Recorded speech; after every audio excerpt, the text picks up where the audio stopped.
ওরা আমায় এভাবে কেন মারলো মা? মা, আমি তো যেমন কাজে যাই সেরকম কাজে গিয়েছিলাম, কিন্তু আমি তো জানতাম না যে আজ হবে আমার শেষ দিন। আমি তো আমার জুনিয়রদের সাথে একসাথে কত গল্প করতে করতে তোমার হাতে বানানো টিফিনটা খাচ্ছিলাম।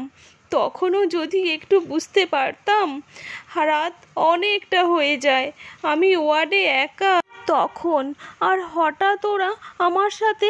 ছি মা, আমার খুব কষ্ট হচ্ছিল জানো তো। অনেকবার আমি বারণ করেছিলাম, চিৎকার করেছিলাম, বাঁচাও বাঁচাও, কে আছো, আমাকে বাঁচাও, কিন্তু কেউ আমার চিৎকার, আমার আর্তনাদ শুনতে পায়নি জানো তো মা। আর ওরা আরও পশুর থেকে বিশ্রী ব্যবহার করতে লাগলো, খেলতে লাগলো আমাকে নিয়ে। আমি ওদের হাতে পায়ে পড়লাম জানো তো। আমি এটাও বললাম যে আমাকে ছেড়ে দাও প্লিজ, আমি কাউকে কিছু বলবো না, আমাকে যেতে দাও।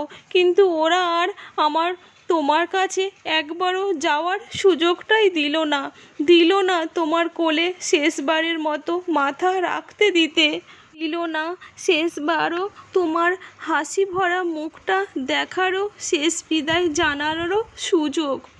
আমার গলা টিপে ধরে, নিজেদের সর্বশক্তি দিয়ে আমার গলা চেপে ধরে।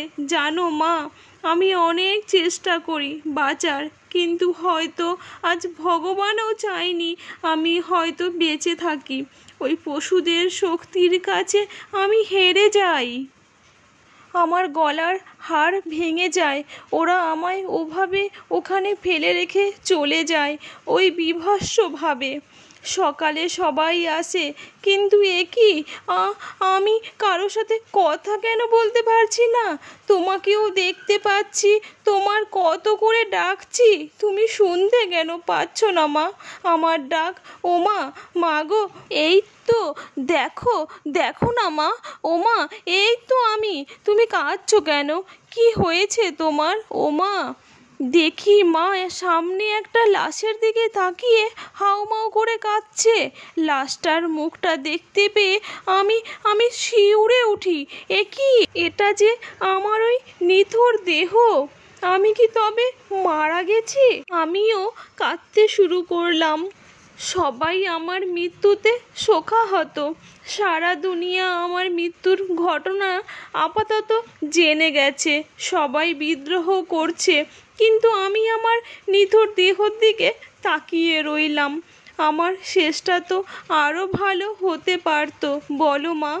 দেখো না মা, ওরা আমার মুখের দেহের কি বিশ্রী অবস্থা করেছে দেখো মা। আমার চিৎকার করতে ইচ্ছে করছে, কিন্তু আমার আওয়াজ এখন কেউ শুনতে পাচ্ছে না। আমি এতগুলো লোকের সামনে চিৎকার করছি, কিন্তু একটা কেউ আমার চিৎকার শুনতে পাচ্ছে না, কেউ না।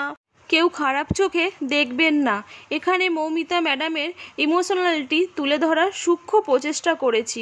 মৌমিতা ম্যাডামের হয়ে একটু লেখার চেষ্টা করলাম। আমরা সবাই এটাই চাই, মৌমিতা ম্যাডামের সাথে যারা পশুর মতো ব্যবহার করেছে তাদের যেন কঠোর থেকে কঠোরতম শাস্তি হয়। Justice for Moumita.